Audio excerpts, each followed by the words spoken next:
Before we continue with our irregularly broadcasted broadcast, which broadcasts a video signal of the strangest of qualities, we have this very important message to broadcast over the broadcasting network. Stand by! This game forgets its configuration settings when updating GPU drivers. Fuck. Why? How is this a thing? This is the first time that I've seen anything this stupid happen with a video game. I mean, I'm not quitting the game in an ill manner. Killing its process could lead to such behavior given that the game's settings were actually stored within the process in the memory, waiting to be written to the disk after closing the game. But how on earth do you write a configuration file which changes based on your GPU driver versions? Is this really this stupid that it somehow checks the driver version, and as a failsafe, when that changes, the program immediately activates the default settings upon startup? Why? The game is a bitch enough to get running properly without having to go through all the graphical settings all over again every time there is an update to the GPU drivers.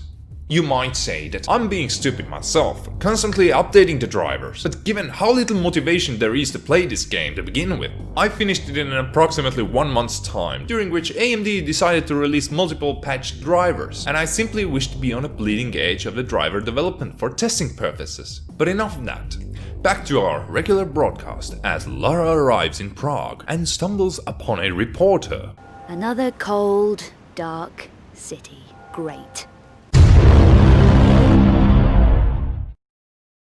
His name is Ludwig, and he's really quick and willing to spill the beans on everything he knows to a complete stranger for some quick coin. We learn that he thinks Eckhart runs a mafia, and there are 6 male players in the group. Little does he know what the cult is really about.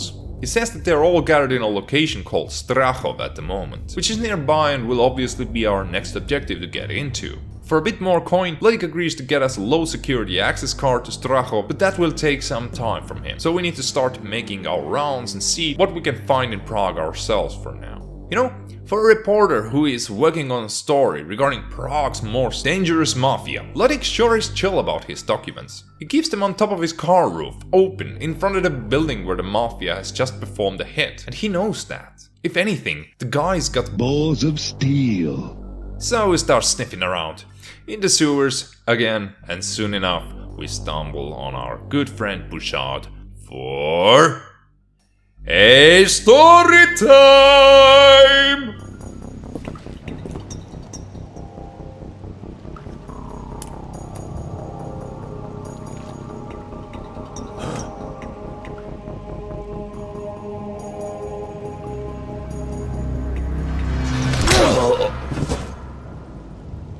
I want some answers, Bouchard. Why did you want me dead in Paris? You were just a side issue. A loose end that needed tidying up. Who ordered it? A madman called Eckhart. He was putting pressure on all my operations. Threatened my family. Killing my men. You saw one of them at the church. So, you sold out. I did what I had to do. Especially when I realized Eckhart was the monstrum. What? You were prepared to deal with the monstrum? I had to take delivery of a painting that was in the Louvre and bring it to the Strahov here in Prague. My painting? That wasn't easy to get out of the Louvre, Bouchard. Seems everyone's a loser. So why Prague? Eckhart is protected by a group based in Prague called the Cabal. They're almost as dangerous as Eckhart, and at least as insane. The Cabal, not the Mafia. No, they're far more sinister than the Mafia. No one even knows how old they really are, but have seen records suggesting they were active during the Second World War. Interesting. Anyone too inquisitive about Cabal business simply disappears. Like my friend Von Croy. What was his involvement in all this? He was hired to look at one of the 5 obscure paintings that was in the Louvre. But he found out too much. He contacted Vasily, here in Prague, and they exchanged information. I found Vasily's faxes, and 4 obscure engravings he sent to Von Croy. Vasily originally had 5 engravings, but kept 1 back. Why are the engravings important? Each engraving contains an encoded map of a particular painting's location. So one of those engravings told Von Croy where the Louvre painting was. Yes, but your friend got careless. The faxes were intercepted by the Cabal, and then Eckhart didn't need Von Croy. It was another Luzerne to be tied up, like Vasily. Killed like Vasily, you mean? Why does Eckhart do that to the bodies, Bouchard? And what does he want the paintings for? I don't know the details, but it's something to do with reviving the Cubiculum Nephili. The Cubiculum Nephili, the Sleeper, last of the extinct Nephilim race. You've heard of the Sleeper. Eckhart is insane. He thinks he can use the Sleeper to breed the extinct Nephilim back into existence. There's no faulting his ambition, is there? So this fifth engraving that Vasily kept back is the key to the last Obscura painting. I'm going to take a look around. It'll be well hidden. Vasily was very cautious. Not cautious enough. The map in the last engraving shows a location called the Vault of Trophies. The vault was one of the last Lux Veritatis secret strongholds, and Eckhart's been desperate to get into it. How do you know all this stuff, Bouchard? Information is survival. I survive. So do you know where the vault is located? Only that it's beneath the Strahov somewhere. And the painting is definitely there? Eckhart thinks so. It's one of the reasons the Cabal built their stronghold there. I'm going to take a look around. Are you going to leave me like this? Yes, take a break. You've been running round a lot. I'll be back with the fifth engraving. Well, now we get to ransack Vasily's place and get the fifth Obscura engraving, after which we discover that Bouchard's now gone from his shackles. My strength is increasing. Thing is though, he's kinda dead. So what happened? It will be cleared up by the end of the game, so don't worry about there being another loose end lying around. And then we also get the promised access card from Ludwig, and after a quick drive to Strahov, we get to have a wonderful reminder of how slow everything is in this game. I have been deliberately avoiding talking about them so far. I had hoped that they were a mere distraction to the developers, but I guess we have to now. Ladders. They managed to make the already slow and sluggish gameplay even slower and a way more time consuming than it has any right to be. At least going up, we get this cinematic camera angle for whatever reason. Now let's see what we get after making this climb. Right, so I am pretty sure that I am supposed to be able to access this room, but the game simply doesn't let me pass. What's going on? Oh no, there's probably a lever somewhere downstairs which opens this one door, right? Well, down we go again to check. And do you remember how easy it was in the older Tomb Raider games to descend the ladders by releasing the grip for a brief moment?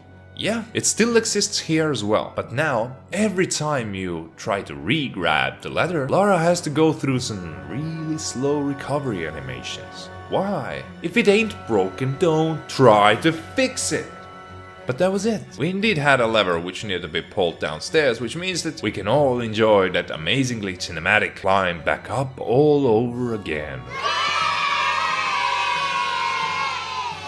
Now, you might think that I'm really looking for things to whine about with a matchstick here. But trust me, the more you play this game, the more even the smallest of annoyances start pissing you off. And now that we've made it into the crane cabin, we get to enjoy a cutscene. But wait. Where's Lara? I mean, she is supposed to be in the cabin driving this thing, right? Is she ducking down and deliberately hiding herself from us? Or is it just another oversight from the developers? You know which one it is. Oh, and nice flying, Mr. Turd. Real smooth. My strength is increasing. Anywho, advancing deeper into the Strahov, we witness our dear reporter Ludwig meeting his end by Eckhart. As it was kind of expected when you're a reporter snooping around a cult, which is considered to be the most dangerous group known to mankind, or so they say. And then I ran into this little example which about sums up how nicely unresponsive the controls are in this game. I promise that I was not fooling around, and this is a legit run.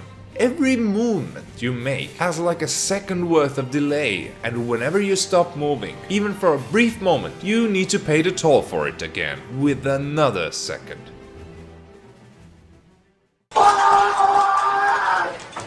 Well, I can't take any more. I can't do this.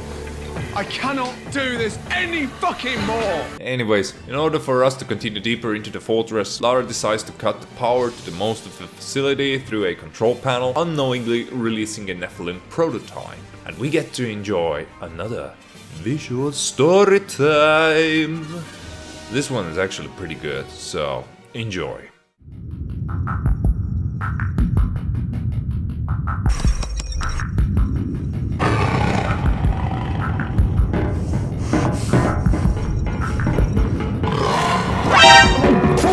Access denied.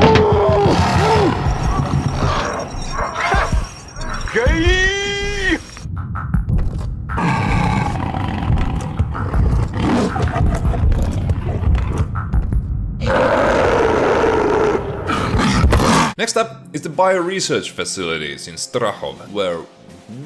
Wait? Did Lara just ditch her pants for no good reason? Let's see that again. Yep, she sure did. Because of, well, reasons.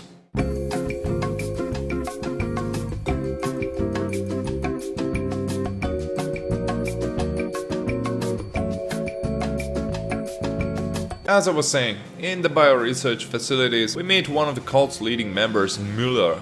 It is strange that for a top secret, super powerful cult, its members are sharing information regarding it to complete strangers so freely that it's like public knowledge. Müller tells us that the Cabal, that's how they call themselves, controls everything that is going on in Prague, and that they are working on trying to breed an ancient Nephilim race back into life, who in turn would grant them immortality somehow. Or that's what Eckhart has promised them, at least. They seem to have the only existing specimen of the original Nephilim race, and Eckhart, being an old-school alchemist, has seemingly cracked the puzzle for harvesting the necessary components to start the breeding process. Afterwards, Müller makes his daring escape, and we are left to dig deeper into the fortress. Though being a nice change of scenery, the bioresearch facilities felt a bit generic. Not really much to say about them besides What the fuck is that?! And that there was a pretty sweet cutscene that we can conveniently edit in as Storytime! There's chaos out there. Why has the power been cut off? Is this your doing, Miller? No, the power's down everywhere. Just control things in the dome then. Do it. Is everything locked down? We don't want anything getting loose. It's under control, Master Eckhart. We have a problem down in the sanatorium. What problem, boys? Just have the guards deal with your inmates and pets. I have a confession, Master Eckhart. I didn't destroy the Proto-Nephilim. The Proto? You are kidding. Right, Boaz? I need to supervise this personally. That experiment was to be eradicated. I expressly ordered it. It's far too dangerous to keep alive. I couldn't. It's half Nephilim. That makes it impossible to kill without your periapt shard. You ignored my orders for the last time, Boaz. Mullah, I need the services of one of your little creations. Ah, please, no! It wasn't my fault! I'm loyal! Your own incompetence has sentenced you, Boaz. Give me a chance! Not the pot!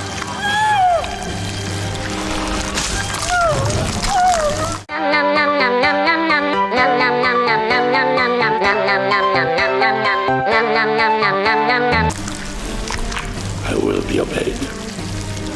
Now sort this mess out.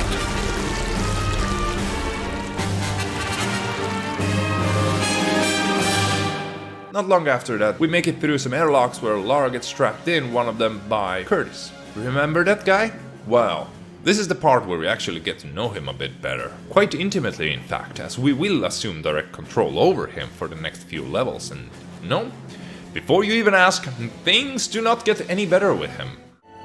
You've caused enough problems over the last 2 days. Safer for everyone if you stay in one place for a while. You'll be okay in there. And this? My periapt shard. You Picked it up in the Louvre, yes, after you stole my painting. all this can wait. I know where you'll be. Take a breather from damaging things, why don't you?